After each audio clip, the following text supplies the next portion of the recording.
presença de todos, especialmente os nossos convidados que vieram de fora, né?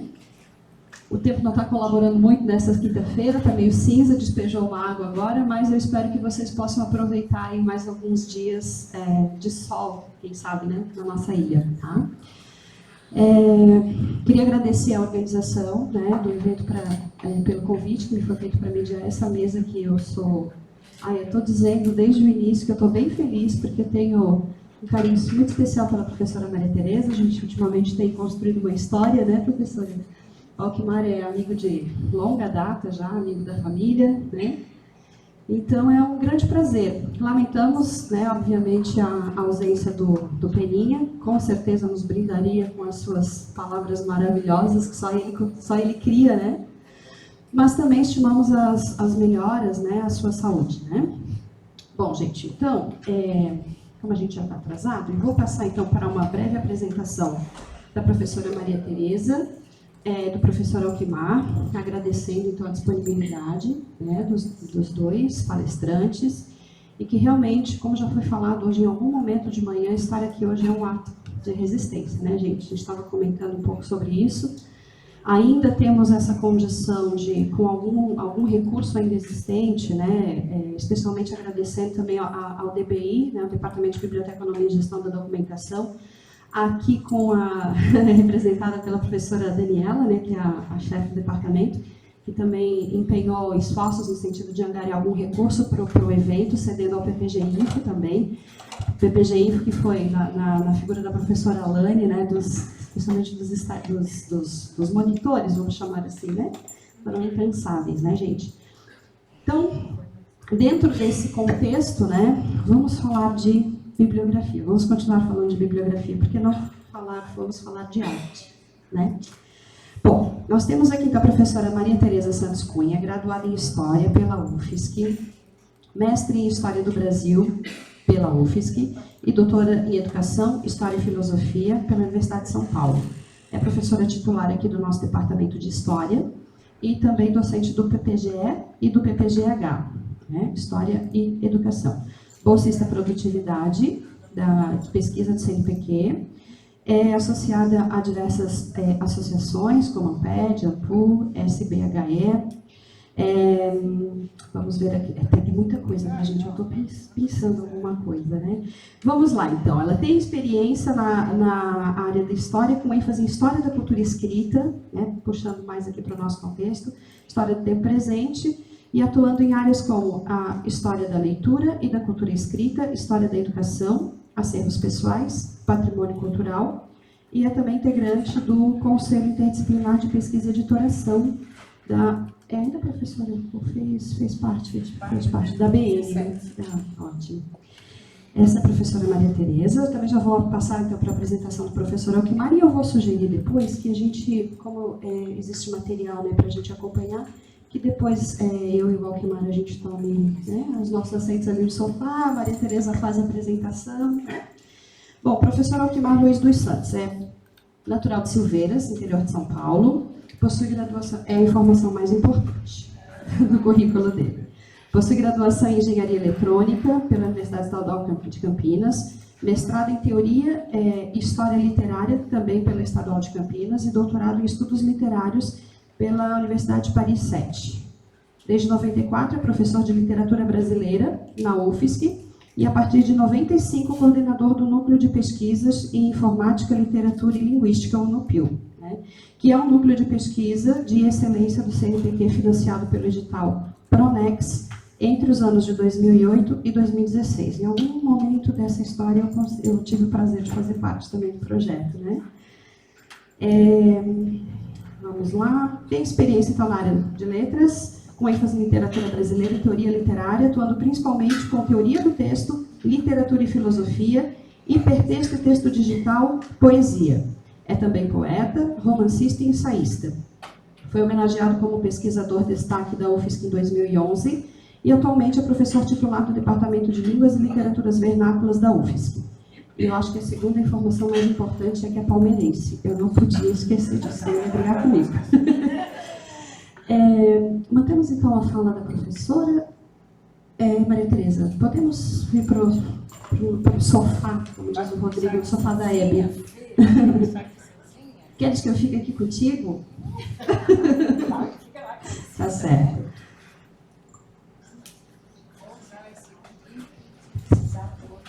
Bom, então eu quero boa tarde a todos e a todas.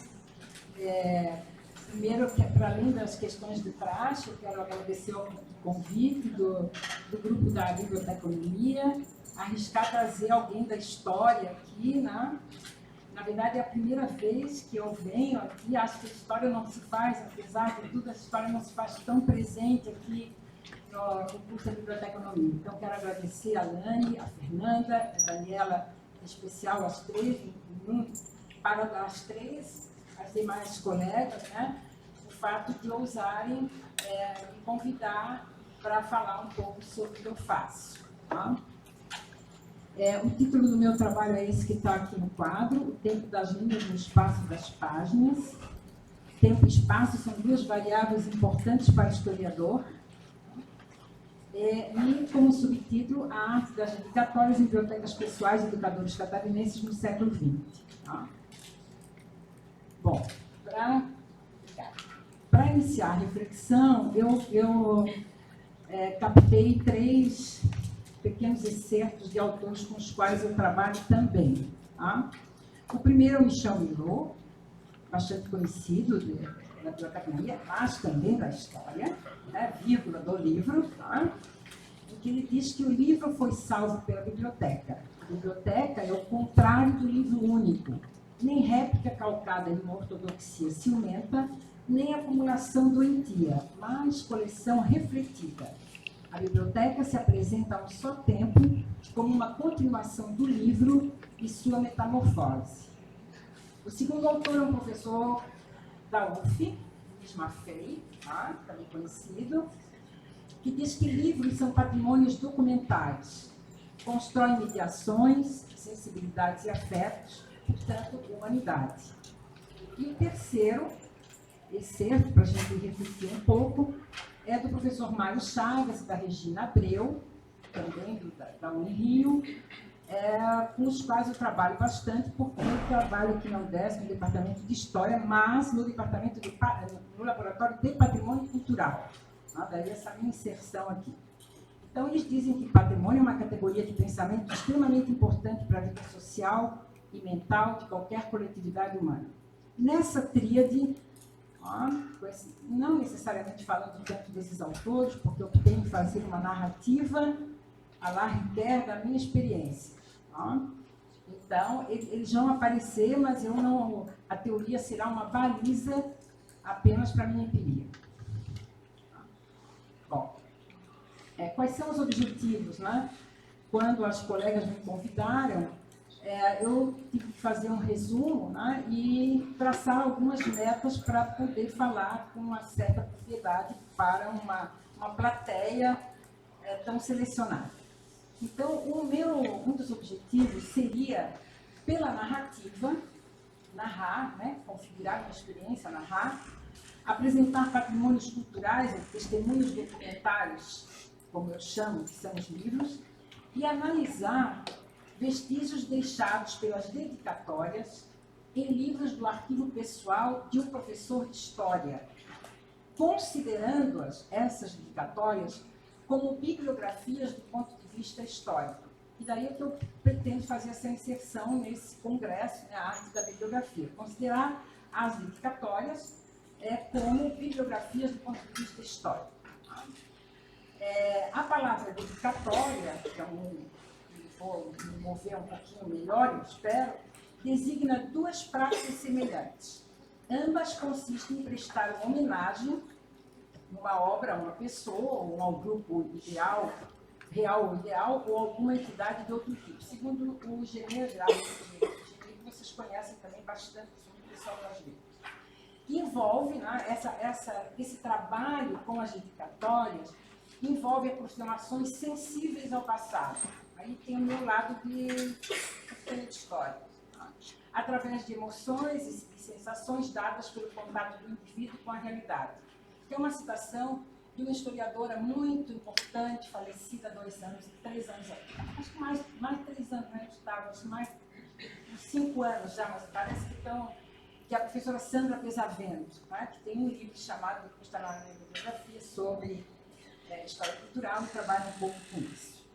Então, é nesse caminho que eu vou pensar, né, para estudar os livros.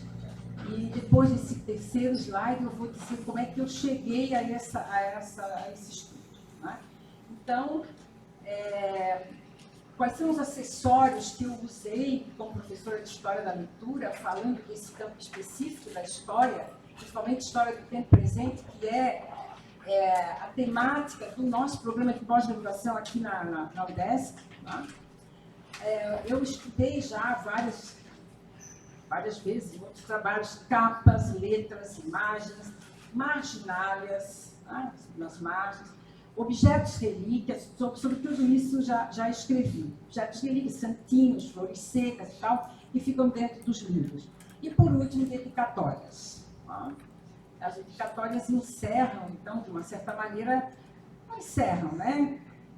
A gente não encerra as coisas, a gente abandona, mas, enfim, elas fecham, né, esse ciclo de estudar os livros. Estudei as capas dos romances da Biblioteca das Moças, as letras dos romances, dos livros, das várias edições do Monteiro Lobato, as imagens, em várias outras oportunidades, as imagens de coleções do Capistrano de Abreu, republicadas, as marginálias nos livros do professor, esse professor de história que eu vou lhes contar, as marginálias dos objetos relíquias nos livros do Dr. Eupídio Barbosa, que foi o primeiro reitor da UDESC, e agora as dedicatórias nesse que foi o primeiro professor do curso de História, primeiro professor de História, melhor dizendo, que a UDESC teve. Não tinha nem ainda o curso de História, e ele foi contratado para ser professor de História do curso de Pedagogia.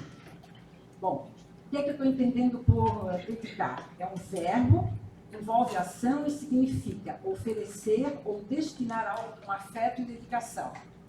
Consagrar, votar, devotar, tributar, pôr ao serviço de, também significa afeição profunda, amor.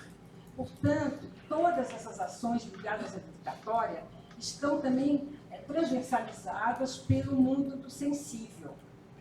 Então, uma história das sensibilidades é o que a gente acaba fazendo aqui na História do Tempo Presente. E eu uso esse termo, que é um termo de um estudioso da história do livro, que é o Hugo Segawa, que ele fala que o mais bonito disso tudo é bibliotecar, que é a fusão do verbo bibliotar e do substantivo biblioteca. Então, essa intromissão nas bibliotecas alheias. Por esse motivo, eu estou a convidá-los para que vocês venham bibliotecar comigo o arquivo pessoal do primeiro professor de História aqui da nossa instituição.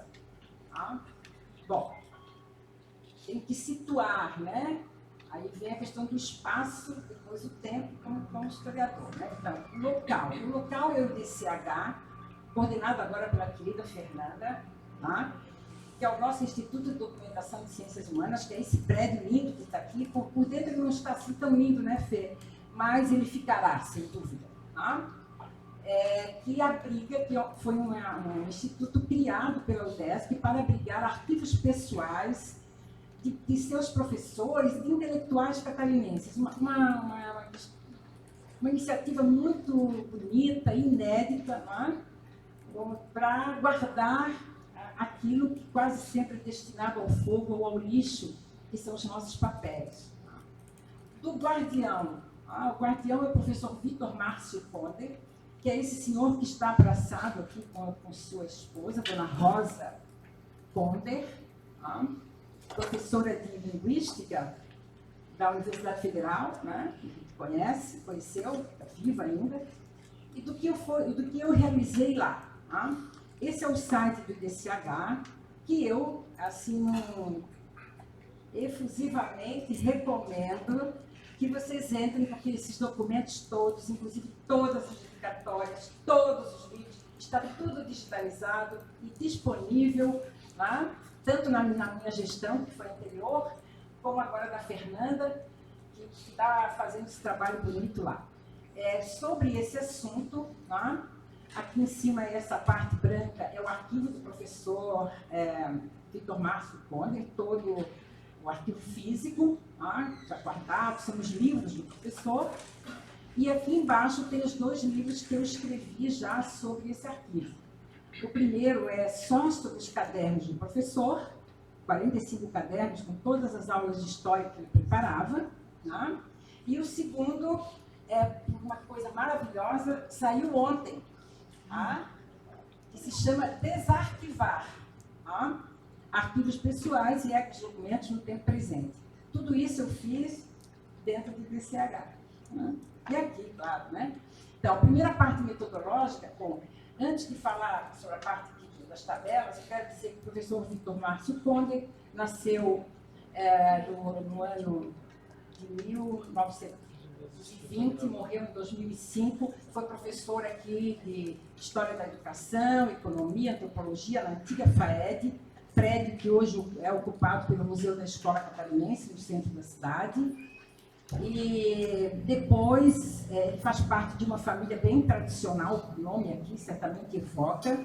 Ele era primo do ex-governador Jorge Conder Bornhausen, mas ele era o ramo dissidente da família, porque a família Conder se dividiu e ele era filiado e partidário do Partido Comunista Brasileiro. Tá? Então ele não era, não foi assim, não seguiu aquele rumo. Por conta disso, a família ai meu Deus, não me trai. Né? Por conta disso, a família se mudou para o Rio de Janeiro e aos 15 anos ele passou a ser já afiliado ao Partido Comunista Brasileiro. A partir dos anos 60, em função das denúncias do Khrushchev, União Soviética, etc., ele vai fazer uma revisão e não vai ficar tão militante, eu diria. Mas ele vai, vocês vão ver pelas dedicatórias aqui, né?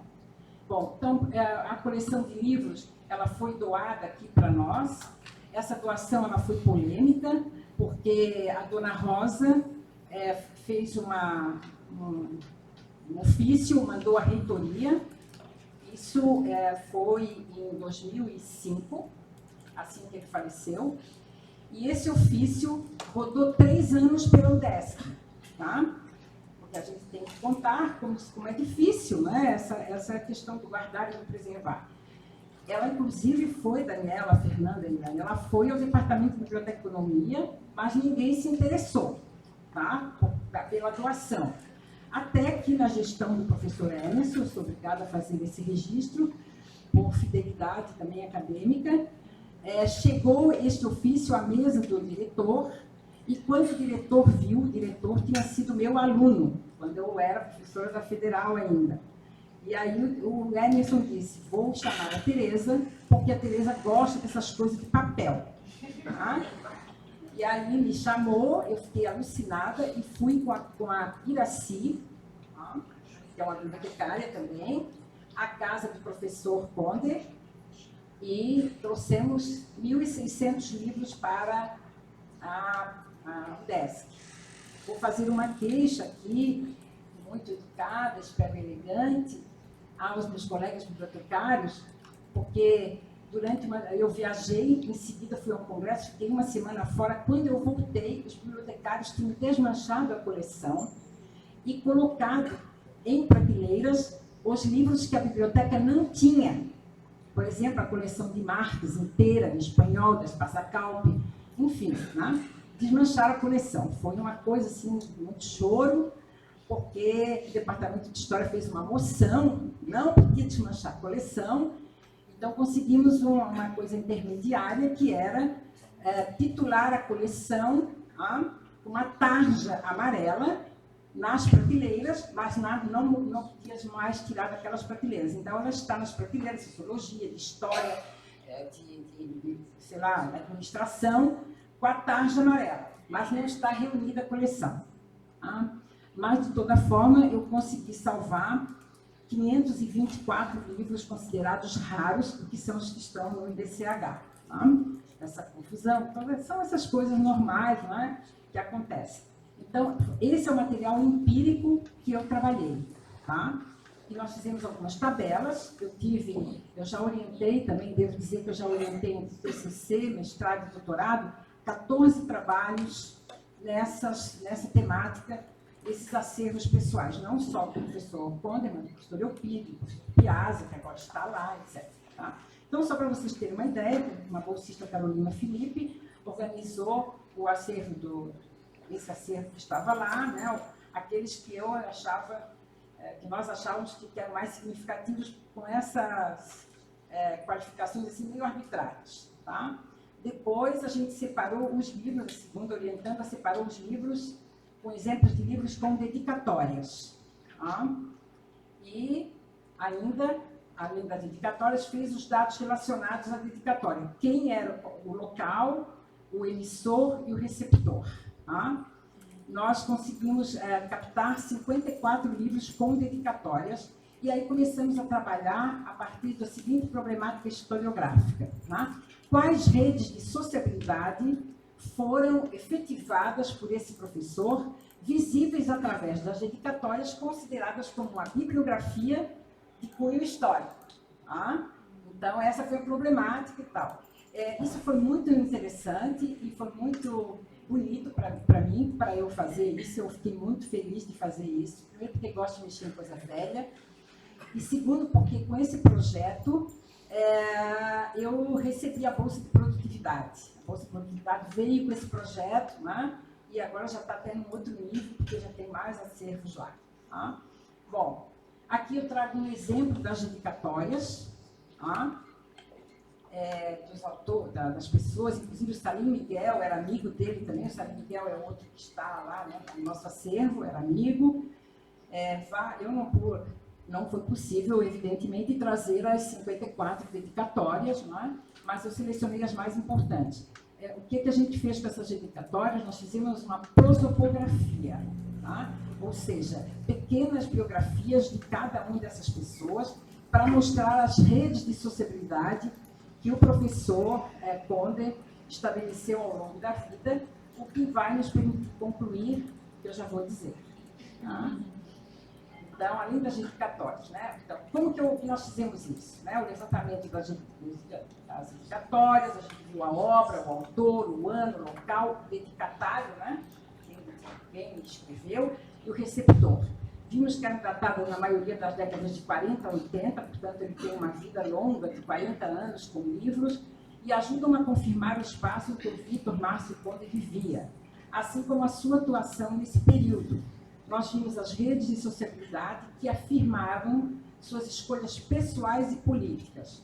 O seu arquivo pessoal se constituiu, então, como um patrimônio cultural. Essas redes são sempre ligadas, quase sempre ligadas ao Partido Comunista Brasileiro, a seus adeptos, a simpatizantes, que a gente foi procurando o nome dessas pessoas na internet, também com outras pessoas. A própria dona Edley Malheiros, que é a mulher de Salim Miguel, que tem o arquivo lá no IBCH, também nos ajudou nisso. Tá?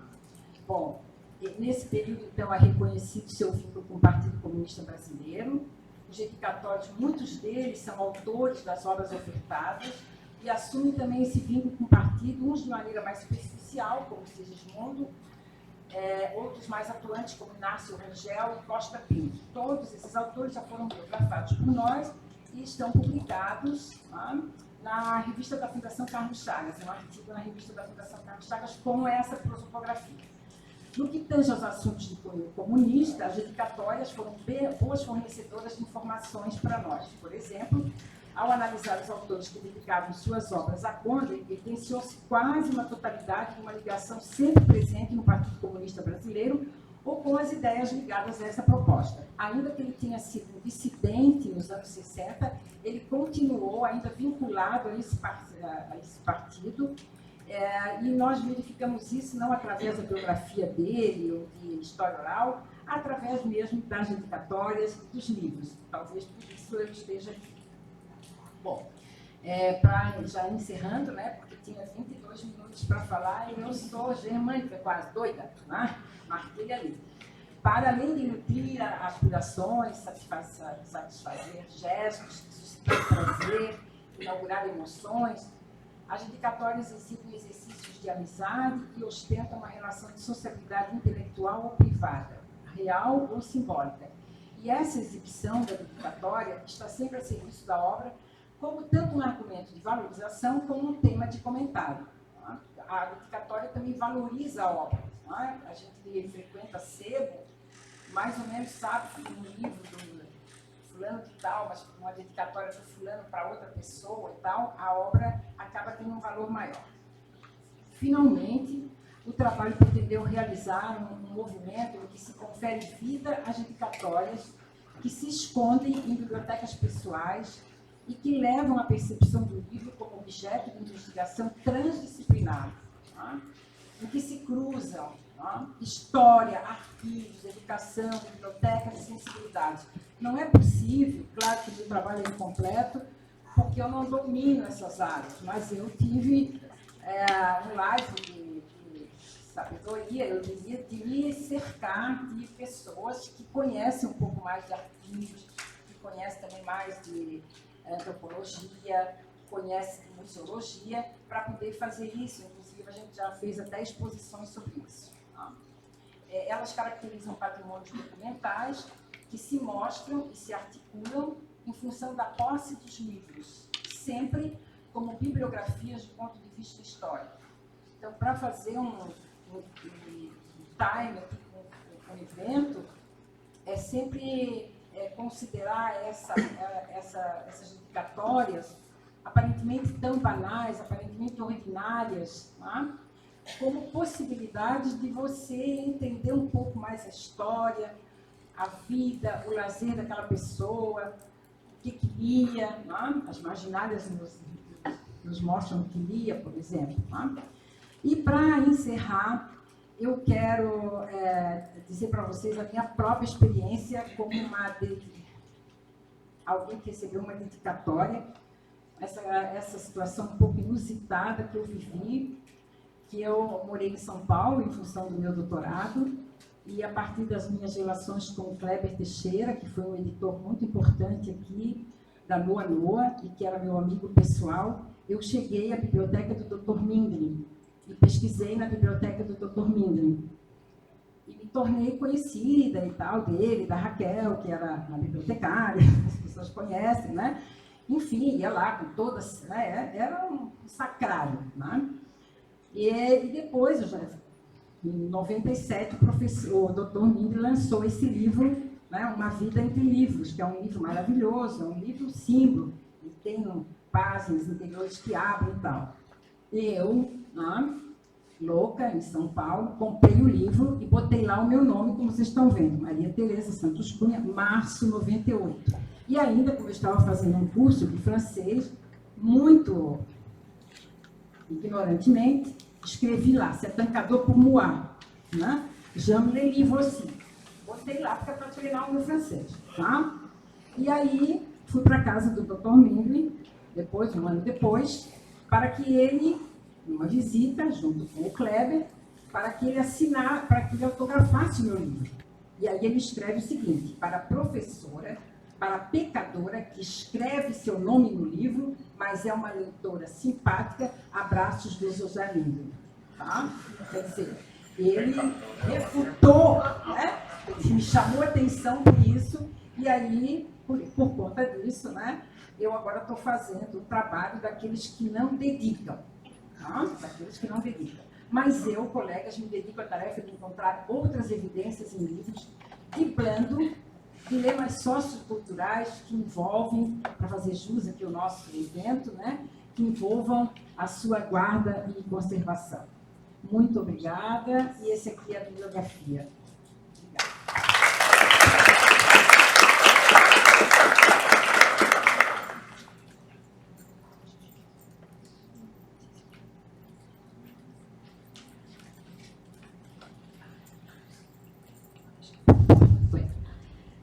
Tereza, muito obrigada. Eu quero te dar uma notícia. Boa. Boa. Eu ia te mandar um e-mail na semana passada e estou bem feliz de não ter te mandado um e-mail para eu poder te dar essa notícia aqui agora. Na semana que vem eu vou me sentar com a Letícia, com a Luísa, da Biblioteca Central, e nós vamos ver uma possibilidade de removermos, se não toda, mas boa parte dos livros que ainda estão na Biblioteca Central para o EDCH.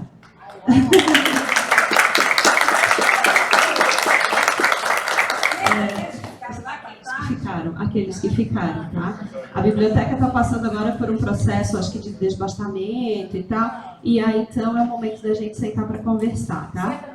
Provavelmente isso vai ficar para o próximo ano, mas enfim, tá? Certamente depois a gente também vai dialogar, e eu tenho a oportunidade de dizer, né, que agora também nós somos curadores do arquivo pessoal do professor Walter Piazza, que nunca trabalhou na UDESC, mas que todo o acervo dele está na UDESC.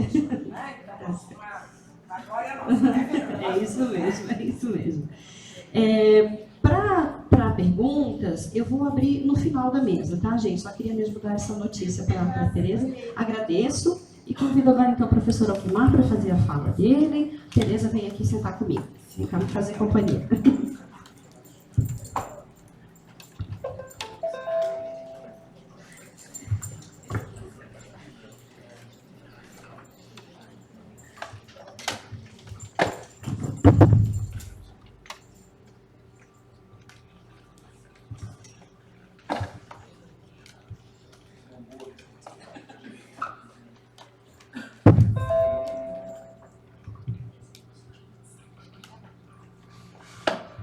Vamos fazer um teste aqui.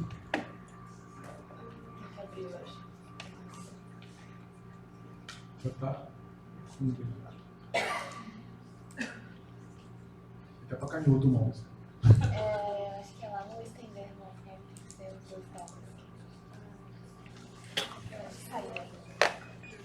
Bom, você tenta colocar, eu vou fazer aqui a introdução de praxe. Fernanda, obrigado imensamente pelo convite, pela acolhida. Estendo também ao Rodrigo, né, que foi o primeiro a entrar em contato, me convidou. Eu tenho uma honra, um prazer imenso de estar aqui. Eu estou um pouco defasado, né? Quando eu vi FAED, eu quase fui para o centro. Mas, enfim, eu estou com alguns anos de atraso. E quando você falou da boa notícia, me deu um susto. Eu achei que fosse uma bomba que tivesse caído no Planalto do Ministério. Estava voando aqui, mas enfim.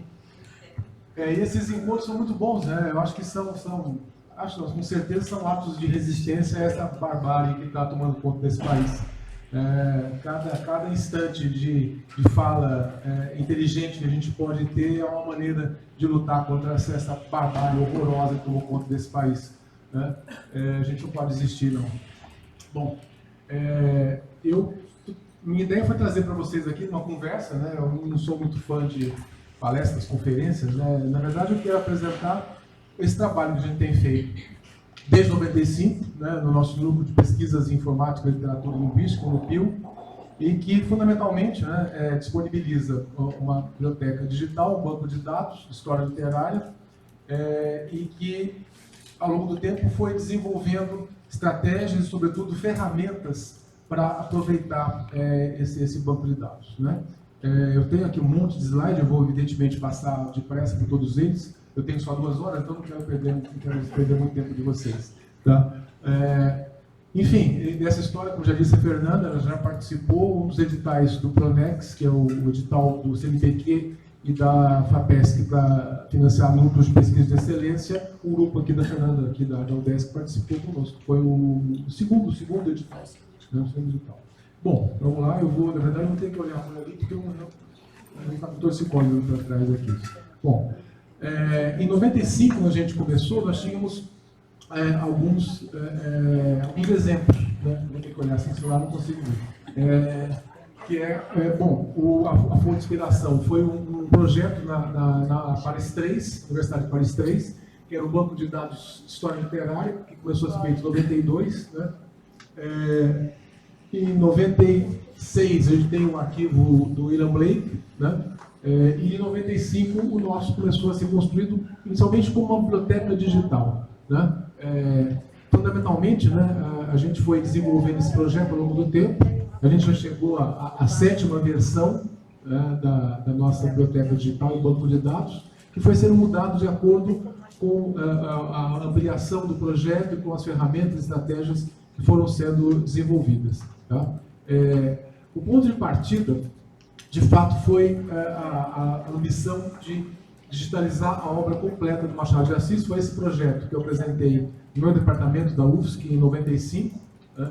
Tive que ouvir de algumas colegas de letras dizendo que esse era um projeto que eu devia apresentar na engenharia, não na letras. Né? E é impressionante como até hoje, né, 25 anos passados, as pessoas de humanas ainda continuam alardeando muito a sua visão interdisciplinar, mas na teoria, porque efetivamente é muito pouco feito e muito pouco incentivado. Né? Isso é uma coisa que talvez vocês devem sentir aqui. Na área de letras é terrível. Eu publico com o pessoal de computação, por exemplo, e por minha pós-graduação, isso não vale nada, porque não são revistas que tenham qualis na letras. Então, o que eu publico com eles não conta nada. Bom, enfim, essas são mazelas que todos passamos o tempo todo, e não só aqui, no mundo inteiro é assim. Mas, enfim, o nosso ponto de partida foi a biblioteca digital, com as obras digitalizadas do Machado de Assis. Esse foi o ponto de partida. Bom, isso é o que nós temos hoje, né, do Machado. Nesse tempo aí, entre o projeto inicial e o que temos hoje, houve em 2008, quando foi a comemoração do centenário de morte do Machado de Assis, o MEC encomendou para nós a digitalização da obra completa do Machado. Eu disse, fácil, nós temos quase tudo feito, tínhamos aqui umas 50 e poucas obras, né? E fácil nada, porque quando a gente acabou o trabalho com o MEC, havia 250 e poucas obras digitalizadas do Machado de Assis. Né? Esse sítio continua disponível na página do MEC, mas ele está com a versão primeira que nós fizemos e que não pegou as correções que fomos fazendo ao longo do tempo. Inevitavelmente, uma biblioteca digital é uma edição da obra, e como toda edição impressa ou digital, incorre em erros, gralhas, mas eu sempre falo para os alunos que vale a pena usar, porque a edição em papel, né, que é mais confiável e disponível, é da Nova Aguilar, que originalmente tinha 3 volumes. Em 2008, quando foi o centenário da morte, a Nova Aguilar passou para 4 volumes, mas, digo para os alunos, digo para vocês, né, a nossa edição ela tem mais coisa que aquela de 4 volumes da Nova Aguilar, ela tem menos erros, aquela tem muito erro, né? E o preço é, assim, muito melhor, porque a nossa é de graça e a deles é carinha, né? Porque é Bíblia, livro encadenado e tal. Então, esse projeto com o MEC nos ajudou, digamos, a dar um salto de qualidade, né?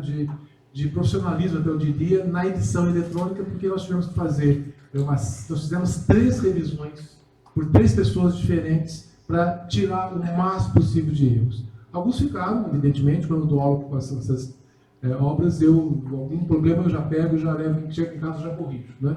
Mas, então esse foi o ponto de partida e é o estado em que a gente chegou, né? Mas, enfim, aqui é o nome do primeiro projeto que foi financiado pelo CNPq, que é o Sistema de Disponibilização de Informações para o Ensino de Literatura, que foi em 2002, que permitiu o primeiro diálogo interdisciplinar com o pessoal da computação lá da minha universidade, né? Com o professor Roberto Wildes, com quem eu trabalho até hoje, o Fernando conhece, e é um prazer imenso a gente se despir um pouco dos preconceitos que os de humanas temos com o pessoal de exatas e ver o trabalho magnífico que ele faz e a facilidade imensa de trabalho que nós temos com ele, né? É claro que facilitou muito o fato de a minha formação original, a graduação, ser engenharia eletrônica, sem dúvida nenhuma, que ajuda. Mas a disponibilidade do pessoal da computação, e não só o Roberto, o Renato Fileta, outro profissional, pesquisador fantástico da computação, que trabalha conosco há alguns anos, tem permitido que avancemos muito na melhoria da biblioteca digital, do banco de dados e, sobretudo, nas estratégias de utilização e nos aplicativos, nos programas que a gente vem desenvolvendo ao longo do tempo. Mas, enfim, esse é o projeto inicial, né, que envolvia a digitalização da biblioteca em HTML. O ponto de partida é a literatura brasileira, né? Esse foi o ponto de partida. Então, começamos com a digitalização, usando obras nas melhores edições que nós podíamos encontrar, que tínhamos acesso, e usando ferramentas para fazer essa digitalização. A primeira delas foi o Minipage, que já está aí na versão 18, coisa que vale.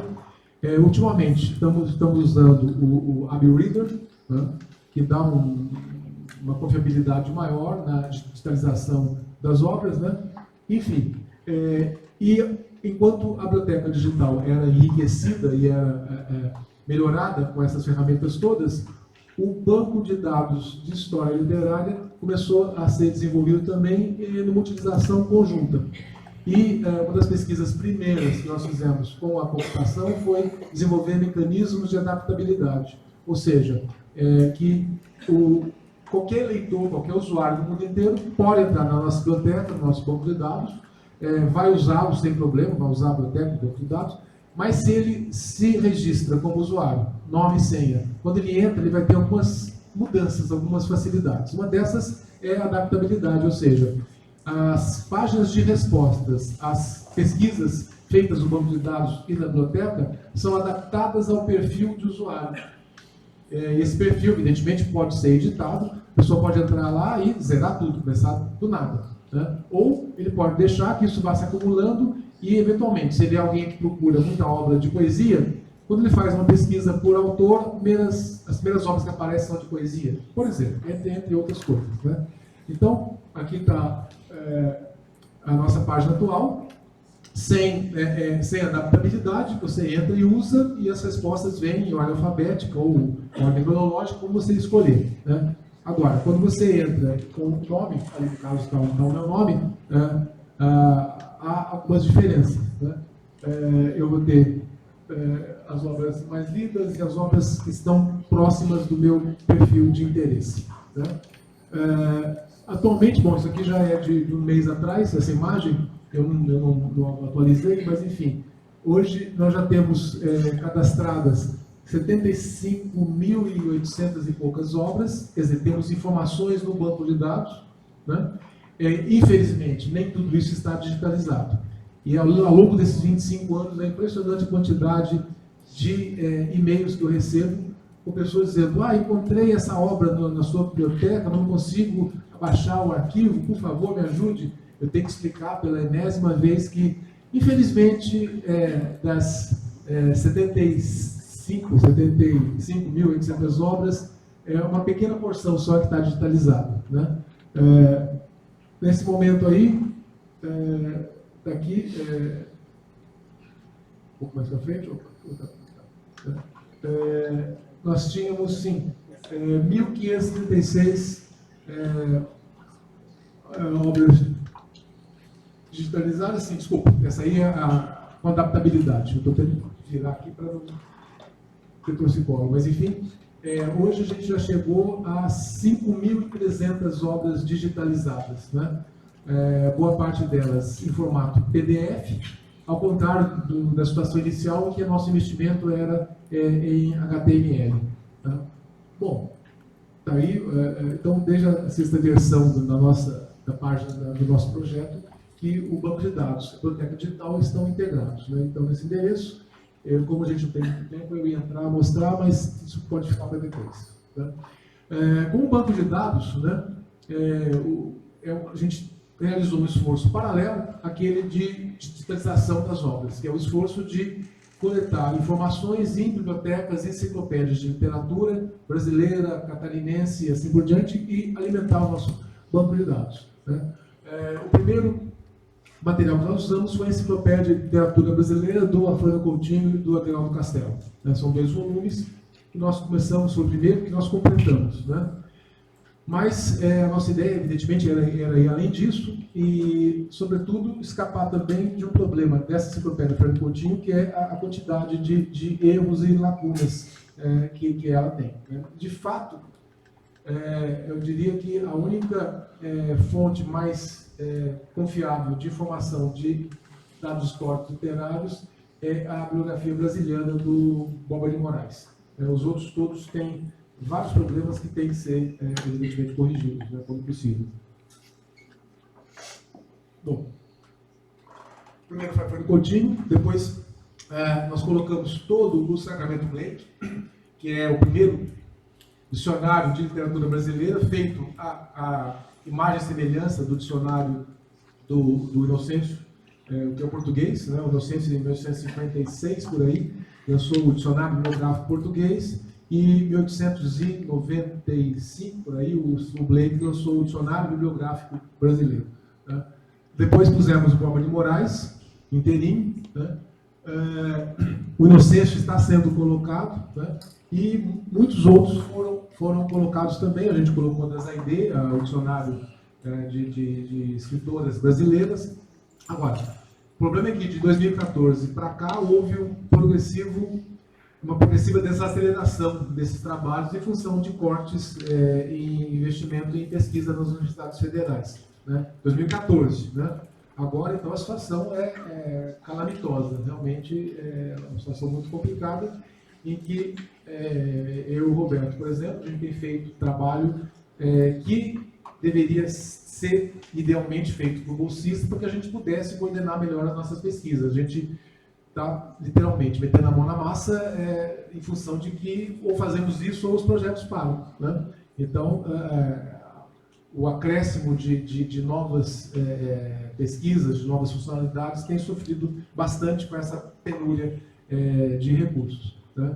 Bom, agora, desde do primeiro projeto Pronex, que foi em 2008, né, você entrou no segundo, foi em 2010, não é isso? 2010, né?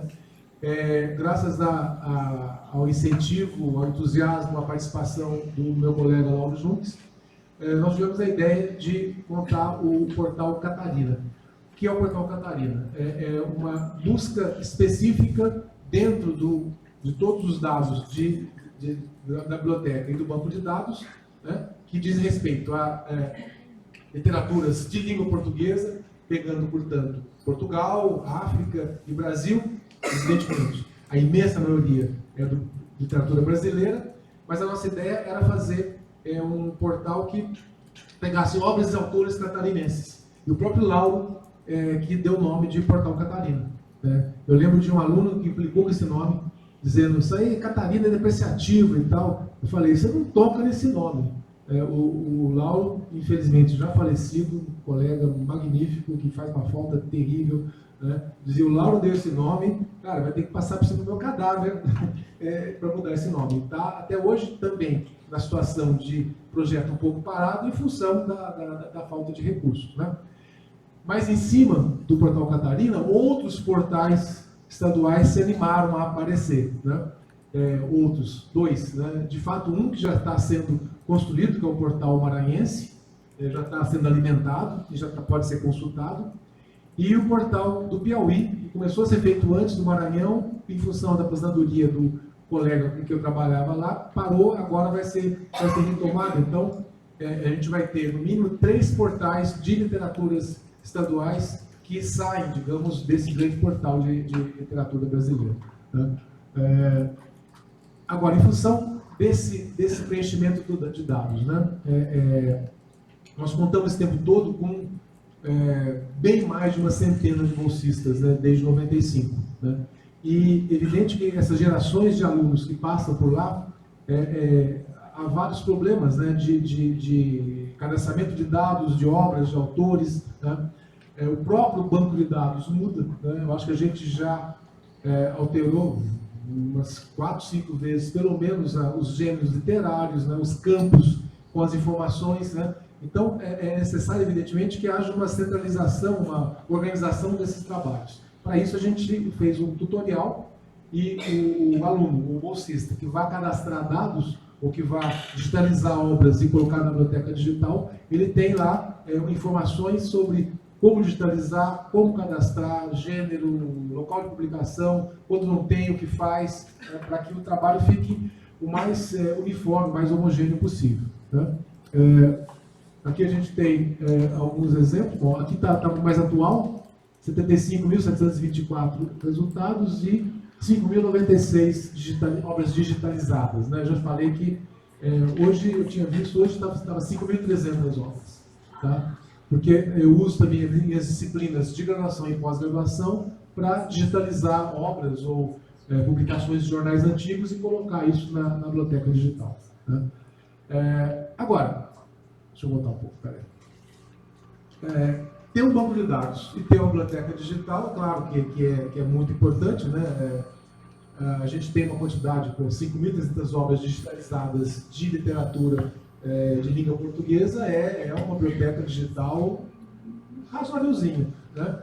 Mas tenho certeza absoluta que no mundo não existe um banco de dados de história literária tão grande quanto o nosso, né? O nosso ponto de partida, a nossa inspiração foi aquele projeto do banco de dados de história literária lá da Paris 3, que era capitaneada pelo Henri Béard, um especialista em dadaísmo, surrealismo, que se encantou com a informática. E o Henri, na época, ele comandava o grupo Gilbert de Falaise, lá na Paris 3, e eles fizeram um banco que está até hoje no ar, né?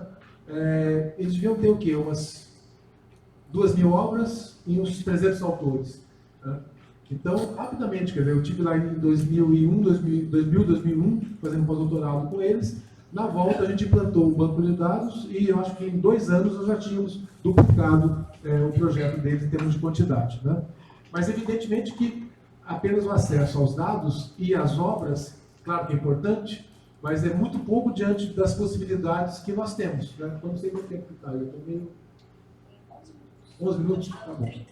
Eu faço aquela malandragem assim de estou acabando, fala uma meia hora. Tá. Isso aí é macaco velho de congresso, a gente sempre tem essas manhas já. Mas enfim, então essas ferramentas são importantes. A primeira delas foi o DL Notes, com a predileção dos informáticos por inglês, né? Seria o DL Notes, que é Digital Library Notes, anotações em bibliotecas digitais.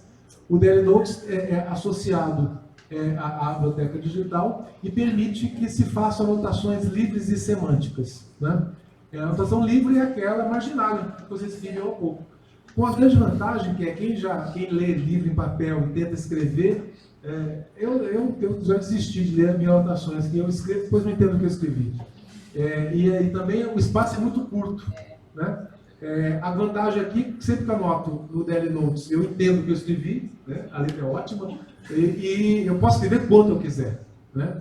E aí, além de que eu posso fazer ligações com outros endereços, sítio, internet, etc. Quer dizer, eu tenho não só um aumento quantitativo, mas uma mudança qualitativa no tipo de anotação, né? Então está aí a página DL Notes.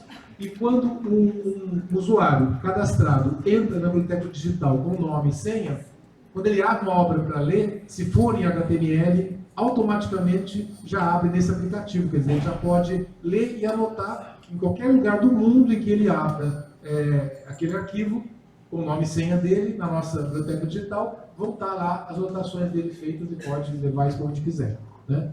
Bom, enfim, vou passar rapidamente aqui, tem alguns exemplos de como fazer essa anotação livre, né? Não vou ficar muito tempo nisso. Está aqui. Mas, enfim, até então, quer dizer, a gente está mexendo com a metalinguagem, quer dizer, a anotação livre é uma linguagem que fala sobre outra linguagem, que é a literária, né? Agora, mais importante ainda é trabalhar com os dados gerados a partir da linguagem objeto, quer dizer, como é que eu reorganizo computacionalmente as minhas obras literárias e como extrair dados disso. É aí que a gente entra em anotação semântica, tá? Deixa eu vir para cá. Aqui eu posso falar com tranquilidade de anotação semântica sem ser mal entendido. Nas letras é um inferno falar disso, porque o pessoal vem pelo viés da linguística e acha que tudo que tem conteúdo é semântico. Eu tenho que dizer, não, é semântico no sentido da web semântica, da ciência da informação, né? Ou seja, a gente vai anotar as obras a partir de conceitos e termos de teoria literária, né? E só aí, então, fazer uma leitura, um uso, né, desses dados anotados. Eu trouxe aqui alguns exemplos de anotações semânticas feitas em disciplinas na graduação e na pós. Isso aqui é um que a gente fez de exemplo, de primeiro projeto piloto, que foi um conto do Guimarães Rosa, o Mistério de Harmon Hall. O Rosa publicou 4 contos, né? Ele enviou, foi aceito, premiado na revista O Cruzeiro e no Jornal do Rio de Janeiro entre 29 e 30. Né?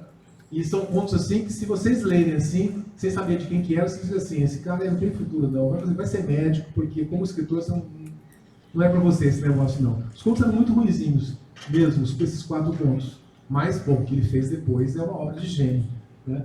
Que mostra que a gente tem que desconfiar quando pega alguma coisa mal escrita, porque vai que tem um Giovanni Sforza se escondendo atrás daquilo, né? Enfim, aí então a gente anota personagens, locais, ações, ou seja, elementos da teoria literária podem ser mais específicos ou até mais de linguagem corrente mesmo, né? Aqui a gente tem, então, a maneira de fazer a notação semântica, né? À esquerda, vocês estão vendo aqui a ontologia de termos literários, com que a gente faz essa anotação, tá? Aqui está outro exemplo, né? E quanto mais anotações são feitas, né, há algumas desvantagens. O tempo para fazer isso é muito grande, o resultado não é imediato, e aparece essa barafunda aqui, parece um prato de espaguete, né, com linhas e tal. Ou seja, a nossa ferramenta, o Daily Notes, permite também que a gente possa selecionar que tipo de anotação a gente quer que seja visualizado.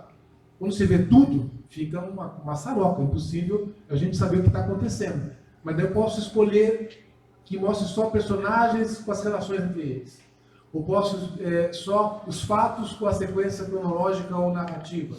Ou eu posso escolher personagem e local, saber se há alguma ligação de um tipo de personagem com o local em que eles aparecem. Então aí eu vou fazendo uma releitura. E é isso que eu trabalho em sala de aula com os alunos, mostrando que esse tipo de anotação demanda um certo trabalho inicial, mas depois eles nos permite ler a obra de um jeito que seria impossível sem a ferramenta computacional. E, ao mesmo tempo, eu procuro tirar esse susto aí de que, então, agora vamos ler só com máquina, né? Essa é mais uma leitura que se soma à leitura tradicional, né? Porque outro temor com que a gente depara o tempo todo então, você é contra livro? Livro vai acabar? Ah, meu Deus, tal. Claro que vai acabar. Ninguém mais lê pergaminho, ninguém mais lê papiro, ninguém mais lê tábua de pedra, essas coisas estão lá no passado, né? Algum dia vamos ter algum suporte que não seja igual ao livro, né? Adoro em sebo também. Tem um monte de livro antigo em casa, acho muito bom, né? Mas, enfim, essas ferramentas, na verdade, não são contrárias, mas são complementares. É uma coisa que eu procuro falar sempre. Bom, aí há outros exemplos, né, de marcação semântica. A gente também percebeu a necessidade de fazer uma distinção na ferramenta entre marcação para prosa e para poesia. Até agora eu só estou mostrando em prosa, né? Aqui, por exemplo, né, eu tenho... Vou botar um pouco.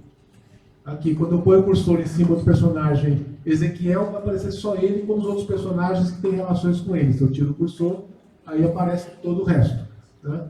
Bom, aí tivemos algumas questões, algumas pesquisas que foram feitas, eu vou só resumir para vocês, né? Nas aulas, o que nós fizemos? Separamos em 2 grupos, alunos que faziam a avaliação semântica e depois faziam uma resenha crítica sobre a obra. E alunos que não faziam a avaliação semântica faziam também uma resenha crítica, né? E nós descobrimos, para nosso embaraço e desânimo, que os alunos que faziam a resenha crítica sem ter feito a avaliação semântica faziam resenhas melhores, né? A gente não é possível, que coisa, todo esse trabalho perdido. E aos poucos a gente se deu conta do óbvio, né? Os alunos usavam um tempo muito razoável, um tempo grande para fazer a anotação semântica. Então tinham menos tempo para se dedicar à redação, à escrita da resenha crítica. Os outros só liam e já ficavam muito mais tempo na resenha. Então, evidentemente, ela saía com mais qualidade. E esse desânimo inicial se explica porque, quando nós analisamos lá atrás as anotações livres, né, a maior parte delas eram anotações muito boas. A gente chegou a fazer uma contagem, a gente fez uma pesquisa em 3 níveis de qualidade de anotação. Nós somos ruim, média e boa. No mínimo, 80% das anotações eram boas. Eu senti as lides, né? Eu senti um salto imenso no rendimento dos alunos depois que comecei a usar o Daily Notes em sala de aula, né? Eles traziam muito mais informação, discutiam muito melhor, entendiam melhor a obra, era inquestionável, né? Agora, na anotação semântica houve esse problema, porque na verdade ela tem um uso mais a médio prazo, né? Bom, aqui são o que eu tinha que falar. Então, aqui são anotações para poema. A gente tem usado uma estratégia um pouco diferente, né? E em função disso, uma outra ferramenta acabou sendo desenvolvida para trabalhar especificamente com poemas, com versos, né? Atualmente eu estou fazendo um projeto de pesquisa e a gente está tentando retomar ou reescrever a história literária da poesia brasileira de 1870 a 1920, pelo viés das técnicas de construção do ritmo, de construção do verso, né? Mas, para isso, o Daily Notes era muito lento, né? Porque você tem que marcar manualmente tudo que você quer. Aí, um rapaz da computação que trabalha conosco, Adiel Mitchell, ele, na tese dele de doutorado, ele desenvolveu essa ferramenta aqui, que é o OIDOS, que é um programa que faz automaticamente scansão de versos, né? Ele diz quais são os versos, quantos são, qual o tipo, decassílabo, tetrassílabo, redondilha maior. Ele marca todas as sílabas fortes de ritmo, ele localiza, mapeia, conta todos os esquemas rítmicos dos versos. Ele marca todos os processos de acomodação silábica, sinalefa, sinérese, dialefa, eclipse, suarabacos, todos aqueles palavrões gregos lá, né? E ele, inclusive, é capaz de dizer, por exemplo, quando é que uma sinalefa é mais fácil, quando que ela é mais difícil de ser lida, de ser declamada, né? Na tese dele, por exemplo, ele analisou uma série de obras poéticas e ele concluiu, por exemplo, que um poeta dos que ele pesquisou que mais usava sinalefa era Santa Rita Durão, no poema Caramuru. Agora, o poeta que usava sinalefas mais difíceis de declamar era Augusto dos Anjos. E a gente vê isso na prática, é evidente, né? Só que o programa quantifica para nós, tá? Então, para isso a gente tem usado, então, o TEI, que é uma ferramenta, vamos chamar isso, o TEI, é um projeto antigo, né, dos anos 90, que é o Text Encode Initiative, que é justamente para gerar rótulos para marcação XML dessas obras todas, para permitir o processamento desses textos dessas obras, né? Então, o nosso projeto tem usado muito isso, tá? Como falei, desenvolvido pelo Adiel Mitchell, está aqui a página da OIDOS. Eu posso botar lá 1 milhão de versos, vai levar um tempinho, mas ele vai fazer a scansão automática, né? É impressionante como muitas vezes, né, a gente ficava em dúvida num verso e o OIDOS em frações de segundos resolvia para a gente. É claro que há discordâncias, às vezes ele erra, quando há palavra estrangeira, palavra de língua estrangeira, ele dá erro muitas vezes, né? Mas o tempo que se ganha com ele, assim, é uma enormidade. Aqui está um exemplo de uma página de resultado aí de um poema, né? Poema inverno e tal, né? Para ter os metaplasmos, os ritmos e assim por diante. Aí deu erro, estão vendo? Uma palavra estrangeira que dá um erro. Aí a gente tem que entrar no arquivo XML, corrigir a página de código, voltar a carregar para corrigir o erro, para que o processamento seja feito com acerto, né? E aqui tem alguns resultados, né? Mas a gente já tem usado isso em sala de aula com resultados muito interessantes, até mesmo para crítica literária, né? Uma disciplina eu dei um semestre atrás, com Augusto dos Anjos, e marcando alguns fenômenos, né? A gente, na época, usou a marcação de sinérese, sinalefa, e manualmente nós marcamos vocabulário científico, vocabulário filosófico e encavalcamento, né? Que é a passagem sintática de um verso para o outro, né? E descobrimos coisas fantásticas sobre Augusto dos Anjos que nunca teríamos descoberto se não fosse a ferramenta computacional, tá? Então, como eu estava dizendo, a nossa ideia, desde o início, foi desenvolver uma biblioteca digital, um banco de dados, que permitisse a leitura da obra simplesmente, que permitisse a pesquisa histórica dessas informações, desses dados, mas que permitisse também, e permite, né, a utilização de ferramentas de processamento para que a gente tenha outras possibilidades, outros tipos de leitura. Isso, como eu disse a você no início, vale tanto para as obras de literaturas de língua portuguesa, como, pegando aqui o mote do encontro de vocês, que é a catarinense, ou seja, o Portal Catarina tem essas mesmas funcionalidades, essa mesma sistemática de uso que o portal em geral. Tá bom? Era isso. Obrigado pela atenção, obrigado pela presença.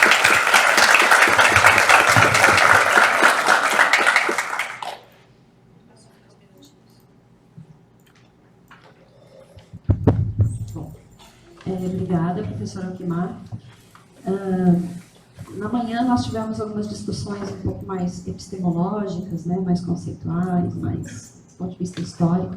E hoje, agora à tarde, a gente conseguiu, então, ouvir duas experiências mais práticas, né? Dá tempo de abrir para umas 2 perguntinhas ou 3? Então tá, vamos abrir para 2 ou 3 perguntas.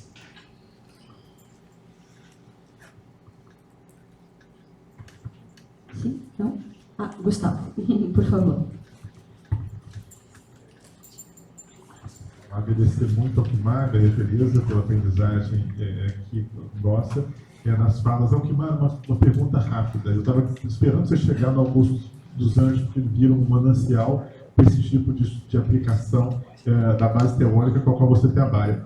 Você passou um pouco pela teoria da temperatura informacional, desenvolvida pelo Haroldo de Campos e pela turma do concretismo, Roberto Ignatari, porque quando eles querem automatizar, eles querem transformar a literatura, pensar o papel de um mecanicismo informacional e seu impacto na literatura, eles vão mergulhar nisso.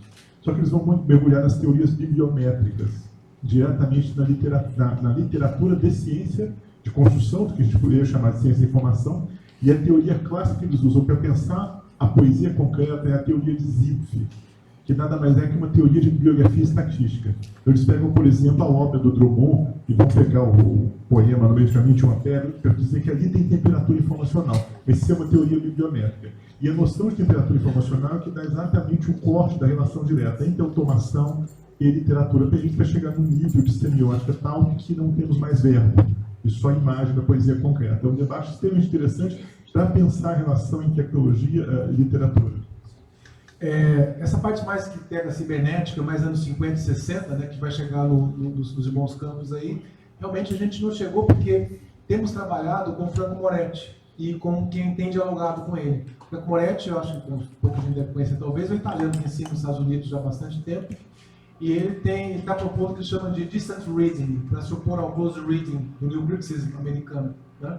E a ideia do distant reading não é se opor ao close reading, né, mas é fazer de novo uma complementaridade. E ele propõe que se trabalhe com grandes quantidades de dados que são extraídos de bancos de informações, e vai para fora. Né? Você pode trabalhar até com dados de geolocalização, de obras locais, né? Com quantidade de obras produzidas de tal gênero, em tal ano, em tal país. Né? Ou isso é o que o Franco Moretti faz, digamos, é mais uma história literária panorâmica. O que nós temos feito, na verdade, é gerar uma quantidade de dados grandes de uma obra específica, de um livro específico, de um autor específico, e trabalhar com essas quantidades como uma segunda, uma terceira, uma outra maneira paralela de ler também, de maneira que as duas se interpenetrem. Né? Quando eu falei do Augusto dos Anjos, nessa disciplina que eu ofereci um semestre atrás, havia uma coincidência muito grande entre Cineres e Jean Beaumont. Jean Beaumont é quando você começa a construção sintática no verso, no final que termina o sintagma no verso seguinte. Né? E a cinese é quando você transforma um hiato em ditongo. Né? É difícil, mas continua. Não, a cinese é quando você, em vez de você falar criança, você fala criança no verso. Né? Ou seja, tanto o Jean Beaumont, que tem uma ligação sintática, quanto a cinese, eles encurtam o tempo do verso, eles aceleram o ritmo do verso. E os parnasianos tentavam o contrário, eles queriam atrasar o tempo. Tem um livro muito bom da Flávio Sequinte, Cinematográfico de Letras, que fala disso. Então, a partir dessa constatação medida computacionalmente, a gente conseguiu sair disso, dessa quantidade grande de dados, e encontrar um sentido crítica literária, da história literária do Augusto dos Anjos na época que ele viveu. Então, esse eu acho que é o ponto importante aí, que dá essa certeza de que são leituras complementares, uma estimula a outra de fato. Então, Maria Tereza, você percebe esse estudo desenvolvido por você a partir de um universo via o conceito de biobibliografia? Por exemplo, a dedicatória como uma espécie de biobibliografia e alguma teoria que tenha investido nisso, algum teórico, teórica? Ainda não, Gustavo. Ainda não. Tá? Na história, como eu te falei, eu estou aprendendo. Né? Até vou marcar essa possibilidade de biobibliografia. Porque eu já ouvi falar, mas a gente não trabalha. A gente, teoricamente, nós trabalhamos muito com memória, né? E aí usamos o Corriquer. Trabalhamos com tempo em temporalidades múltiplas, aí usamos o Kotelek. E aqui, para caracterizar o intelectual, a gente, no caso de Santa Catarina, um intelectual que é mediador, né? Que é uma proposta da Ângela de Castro Gomes, que é uma historiadora, né? Que todos conhecem. Então, eu não tenho a prosopografia, esse trabalho da prosopografia foi feito a partir das ideias do professor Flávio Reis, né? Que estava na PUC do Rio Grande do Sul, mas agora no Rio de Janeiro, então não conheço. Mas a gente está bem aberta, porque nós temos um grupo. E isso é um caminho de fronteira. Perfeitamente. A gente tem um grupo grande, que isso tudo está ligado aos arquivos pessoais, tá? O grupo é sobre arquivos pessoais. E aí tem variáveis aí. Mas eu vou levar e te agradeço a sugestão.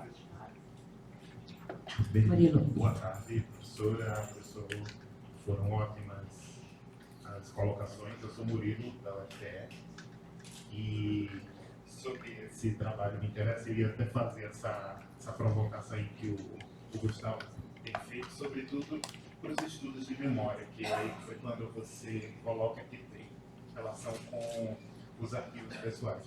E uma coisa que me chamou muita atenção na sua fala foi naquele momento em que você fala com os bibliotecários, uma semana em que você...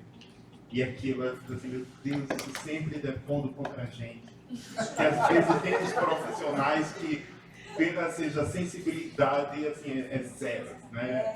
Mas enfim, mas tem muita gente legal também, tá? Tá, tudo bem. Fernando, ele foi uma parte, tá bom? Mas enfim, isso é uma crítica que a gente faz. E se toda profissão, claro, vai existir, e a gente também não imagina que todo mundo... Mas isso, muitas vezes, ou seja, na minha instituição mesmo, durante um tempo, se espalha de todas as... seja, de pessoas importantes, e que a gente sofre todo dia para... Outro dia, fiz assim, numa biblioteca daquela lá, estava uma coleção, essa é para jogar fora. Quando olha, era a coleção de Joaquim Cardoso, ou seja, um importante poeta, e enfim, estava lá numa biblioteca de engenharia. Porque supostamente ele só se formou engenheiro. É isso, então... Murilo, né? Murilo, muito obrigada. Realmente, não é uma queixa, mas já foi sanada, não é? Mas houve choro ranger dente, né? Houve choro ranger dente, porque tu imagina que a gente trouxe a coleção toda, ela ficou num quartinho aqui na nossa biblioteca, não sei se tu conhece, a nossa biblioteca é bonita, eu acho, né? E aí, quando eu volto dessa viagem, que eu vou lá para fazer com a própria Iraci, que é uma bibliotecária, já está aposentada, nos antecedeu, a minha Fernanda, lá no ICH, está tudo já na estante. Está tudo na estante, mas ele está ali com tarja. E agora tem tarja, a Fernanda vai identificar, vai ser possível rever. Então foi uma tragédia e a gente teve moção no departamento de história, mas você tem toda a razão, porque é uma questão de sensibilidade, né? E eu até vou pedir licença para falar também na Flávia aí que tu levantas para responder ao Alquimar, que eu conheço também o Alquimar da UFSC, né? Eu fui professora da UFSC antes de estar aqui, tá? E aí eu fico pensando que é uma questão de sensibilidade. Por exemplo, os meus colegas também, uma parte, não todos, mas alguns colegas também acham que eu fico assim, que importa isso, qual é a tua militância, essa papelada velha, né? Esses homens que já fizeram coisas que não interessa mais e tal, né? Que é a mesma, uma certa rejeição que ele tem com a informática lá, né? Então, é uma questão de sensibilidade, que você vai desenvolvendo, né, essas emoções. Acredito que, né, no período que nós estamos vivendo, poderemos fazer aflorar mais essa sensibilidade, né, para poder resistir com menos dor. Né? Bem, gente, nós vamos ter que encerrar, tá? Devido aí ao adiantado da hora. Agradeço imensamente ao professor Akimar, à professora Tereza. Nós vamos, acho que, fazer um intervalo. A Amabile vai poder falar melhor e a gente pode continuar, né, essa conversa, esse bate-papo lá no café. Obrigada.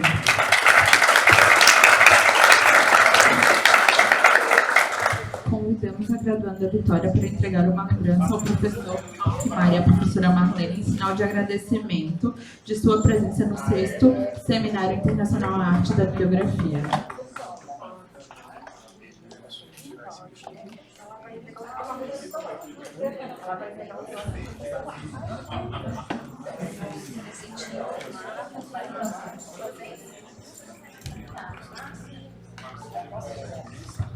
Convidamos a todas e todos para realizarmos o intervalo.